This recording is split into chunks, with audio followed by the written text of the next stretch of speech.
Start the water slowly and watch every connection closely for drips or weeping before you ever sit on the toilet.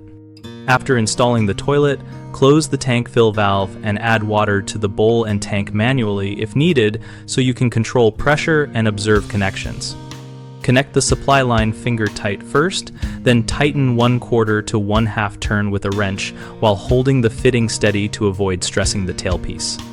Open the shutoff valve very slowly over a full minute so the tank fills gradually and you can see any small weeps at the supply coupling and at the base wax seal. Flush the toilet 2 or 3 times while watching the tank bolts, the tank to bowl gasket area, and the floor flange for any signs of moisture.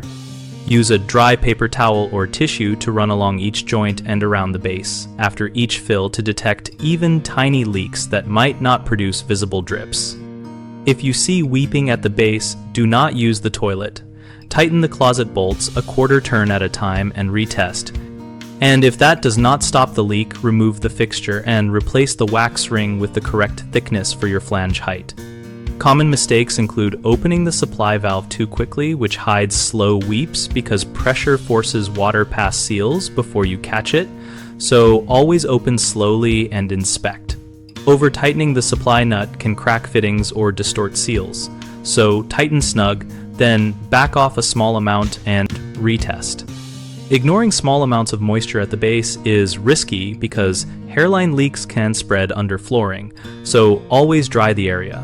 Test again after 24 hours, and remove the toilet to reseat or replace the seal if moisture returns.